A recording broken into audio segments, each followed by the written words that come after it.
If you don't fit the 4 or 5 bits of criteria, you're kind of, you're on your own basically.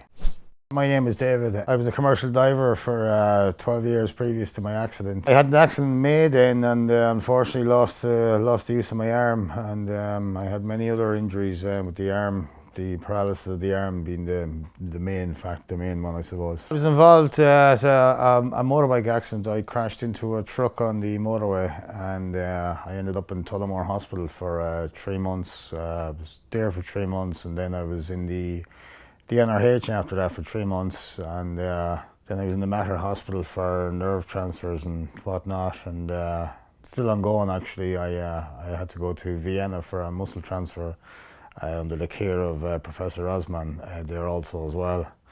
I'm hoping to be back to him soon enough as well to carry on that. I have further treatment in Vienna that's related to my last surgeries I've had over there. It looks like I'm going to have to set up a GoFundMe to try and get funds for travelling over and staying over there. I'm hoping to have nerve. I've had a muscle transferred into my forearm.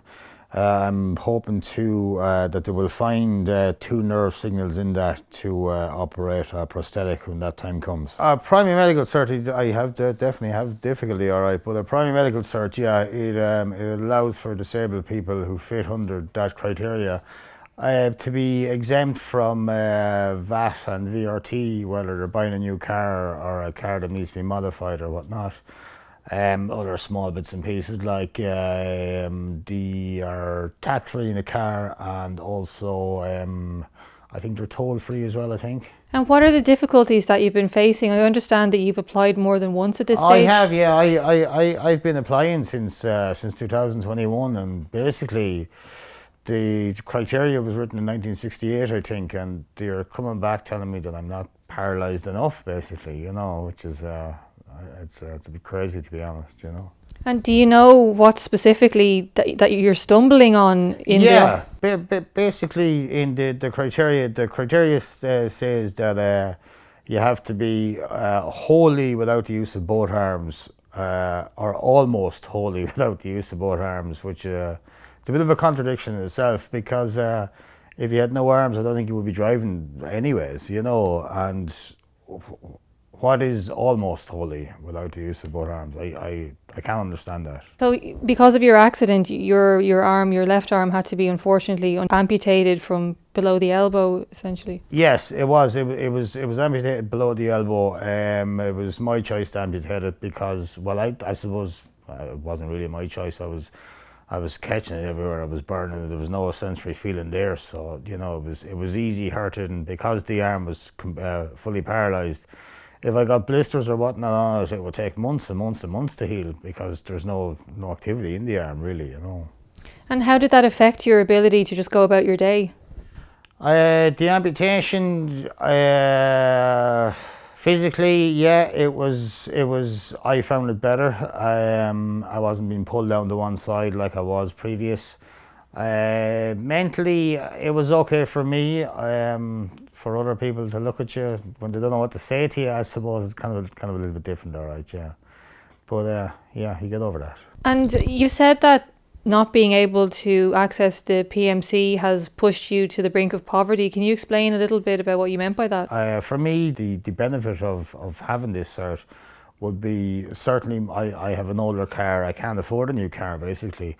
I have an older car, so I'm on the higher tax bracket, of course, and I need that car to go in and to pick up and visit my daughter who lives in the next town, and it would certainly help me with that.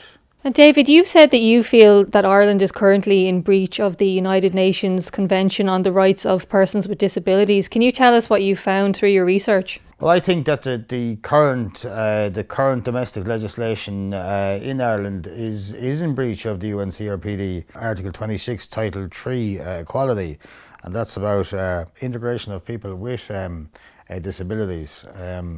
Yeah, certainly, I think that my rights are certainly being breached, I suppose. TD Carol Nolan, I believe she's your representative for this constituency. Yeah. She said in the Dáil recently that, you know, this situation is very, very unfair, and she did secure a promise from Taoiseach Leo Varadkar that he would look into the review process.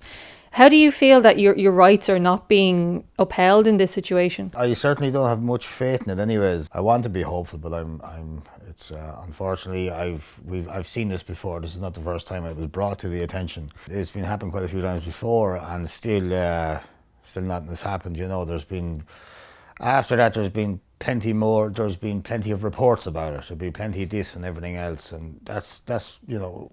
We need action. Like, we don't need more reports or more people talking about it. We need just full-on action, you know. And Carol Nolan, TD, she said that, you know, there was bureaucratic zealotry behind the continual refusals of applications like your own. Do you think that that's a fair summary of what's happening? No, they certainly have no compassion for anybody going into the Disabled Drivers Board of Appeal. Considering that the last board resigned because the criteria was too strict. So, you know, the new board comes. The last board has been has resigned because of the criteria, and yet it's do they not feel, you know, do they not feel obligated to help people, because the last board had resigned over it. And I suppose on the human side, like they do have a list of criteria, but do you think that they're kind of looking at the list and checking it off more than looking at you as a person who has needs? Yeah, certainly. You know, it's that kind of boils down to the social side of the UNCRPD, and they're definitely not implementing that or looking at it through that way, which they should be, basically. You know, they're just, if you don't fit the 4 or 5 bits of criteria, you're kind of, you know, you're on your own, basically.